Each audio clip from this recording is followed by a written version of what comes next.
Hello, welcome to Avian's Guide to Sona. We're going to go through a bundle of these things right here and we're going to get you really good with Sona support. She's very decision based and she's very good at adapting to situations in games and brilliant in team fights.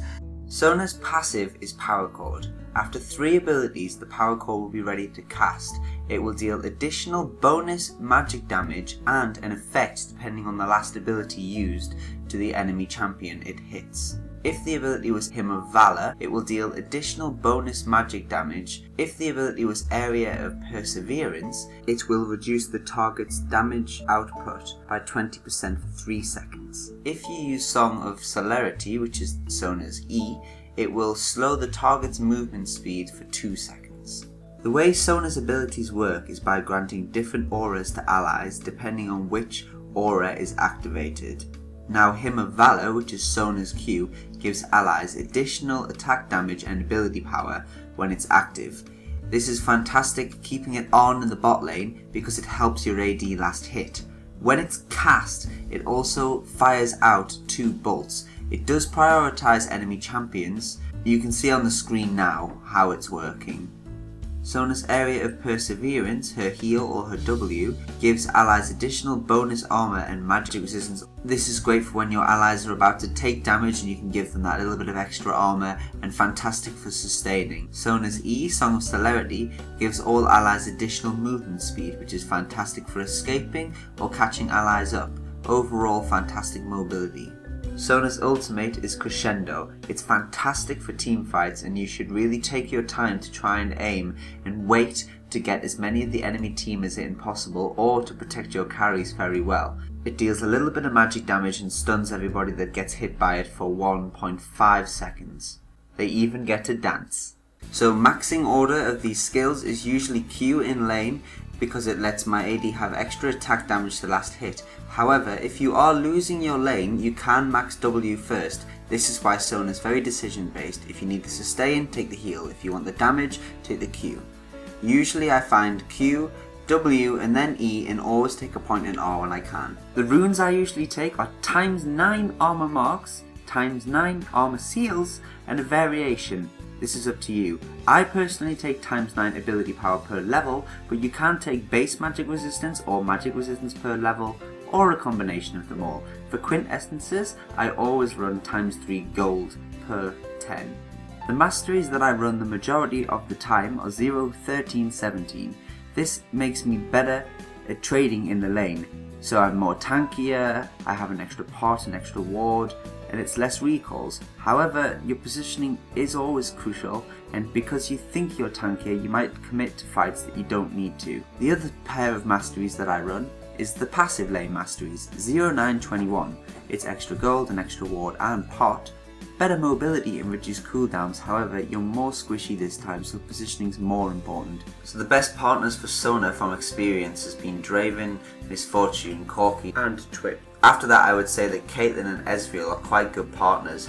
They just have good damage early, which allows you to be able to put out the poke that Sona is capable of in combination with that and secure kills. And finally, Varus, Ashe, Kog'Maw and Vayne are all at the bottom because their potential at level 6 is a lot higher. However, early game can be difficult to get through that. You're probably going to struggle against Blitzcrank, Leona and Thresh as supports in the enemy team in bot lane. That's because they're very aggressive and they can engage on you. Draven is going to be very difficult to handle. Ezreal and MF less so. That is because they need to hit their skill shots in order to shut you down. Nami is going to be dependent on whether or not she hits her Qs. If she doesn't, you should win fairly easily. You should always beat Janna. Now Ashe, Lulu and Taric, the more they get to level 6, the harder they're going to get, but if you can dodge their skill shots or disengage when Taric tries to stun, avoid Ashe's volley, then you should win those lanes. Vayne, Kog'Maw and Varus are very difficult and you have to shut them down early, else you're probably going to lose later. Now when you're in game, you'll probably find that Sona is quite squishy, but you still want to play aggressive in bot lane. You need to go in when your enemy's abilities are on cooldown, and secondly, if they ever miss a spell or anything, retaliate with some damage back. Other than that, she does have good poke, but you need to do it intelligently, such as when the minion might be low, or when they're going to poke your AD carry.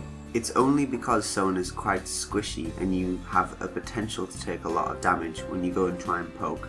Another important point is the vision in the bot brush. Against an aggressive support, you need to keep that bot brush warded as much as you physically can. This can help prevent Leona landing her E's. You need to know your opponent's kits in the lane when you're against them. I'm sure for those who are aware of what Leona can do, that once she hits level 3, playing aggressive as Sona could potentially kill you. So this is quite interesting. We realise we're pushing a lot. There's an Eve on the enemy jungle, so we need to be a bit careful.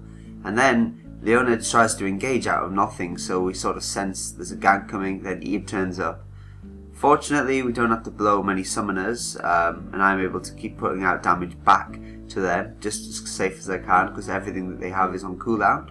When you're against an Eve jungle, you do want to be putting a pink ward down as much as you can. Unfortunately, it can be really difficult when you're early to keep the ward coverage that you need to stop Eve being successful at ganking you anyway. Here you see that I haven't got any vision in the bottom brush, and Leona engages on Varus.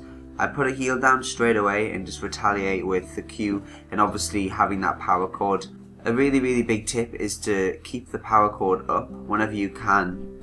If you can afford the mana, like if you're full mana, cast the spell just to keep the power cord close to 3 or as active as possible, so when you retaliate with Q you can do a bit of extra burst. So as I said in the abilities, you need to think about what power cord you need to use, and that comes down to, do I need to stop this enemy doing more damage, do I want to do more damage, or do I want to slow them? Bearing in mind that you also give the aura to your team upon activating the aura to use for the power cord, you'll be giving them speed, extra damage, or extra armor and magic resistance. So most games you want to be building a fairy charm, 2 green wards, a pink ward and 2 health potions to start with. Then you want to grow into a sightstone, a philosopher's stone, boots and chalice.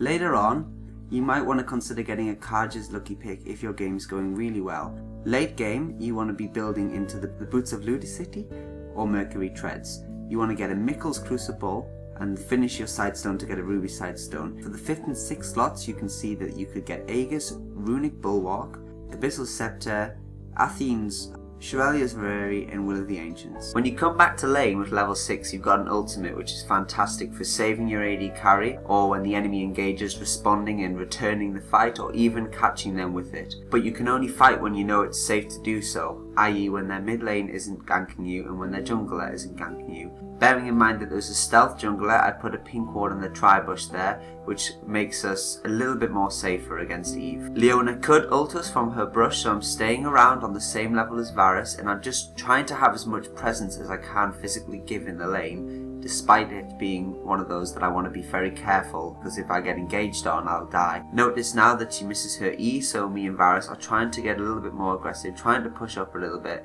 but she still has her ultimate and we don't know where Eve is, so you can't commit fully. Now when the enemy engages on your AD carry, especially like it is about here, it's very good to use your ultimate to stop him taking loads of damage. Unfortunately Eve comes as well, so had I saved my ultimate I probably could have gotten all 3 of them in it and maybe we might have escaped, but unfortunately me and Varus both die here. Luckily Fiddlesticks is able to come in and clean up a little bit for us though. So going back to mid game, Dragon becomes quite a big objective. Now here I go to ward it, and then I see they've warded it, so I kill it. So I kill their ward and Fiddle starts killing it. This means that they know we're doing it and a fight breaks out, and unfortunately having my ultimate from cooldown from the Eve gank, there's not a lot I can do, so I just get out of there and do what I can. So you must remember, like, positioning is very important. You need to avoid all of the AoE on the enemy team as much as possible, and in team fights I tend to find a lot more success sticking with the AD carry, putting out heals and giving them speed boosts and then ultimating to save him, or ultimating as many people in their team as you can. So when you get to mid game you want to be trying to kill the turret in your lane as quick as you can. Keep the wards down when you do this. Now here you see I go to ward and the AD gets engaged upon. What I want to do immediately is save him, so I use the W power cord to reduce the damage of the enemy and do a bit of damage with the Q and try and keep poking them back just like they're poking us. We're able to pick off Ezreal, and which is good for us. And when you start diving like this in such close proximity to the tower, the chances are, if their jungler isn't anywhere else on the map, they're coming to kill you. Always back off. Unfortunately for us we didn't do that here, and although we pick off Leona, I die and Varus shortly dies as well to Eve. When you get to late game, you want to stay grouped with your team, putting out all of the auras as you can. At this point you should have your chalice and you're able to spam your spells. Keep your team as healed up as possible, keep the speed buffs on them, and that's pretty much all there is to Sona. She's a very simple support, and if you can get through the laning phase you can pretty much do well throughout any part of mid and end game as well. I prefer the chalice build because you can spam your spells all day long, but you can opt in to build tiers and adjust your builds in any way you want. Feel free to experiment. It's just what I do, that I enjoy doing it this way. If there's any questions that you have, please do leave a comment and I'll try my best to answer them. I will be trying to upload a couple of Sona full games unedited just so you can watch me play a couple, as I feel it's been quite challenging to explain everything about her because she's very simple but at the same time very decision based. If there's any questions, as I say, do leave a comment, and if the video's helped, do give it a thumbs up and let me know if it has or it hasn't and how I can change it to help and explain things better.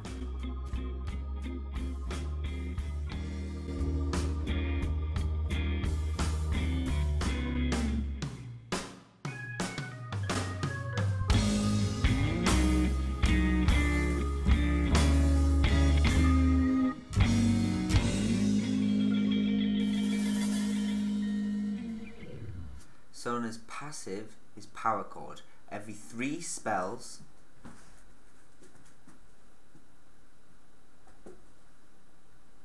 woof.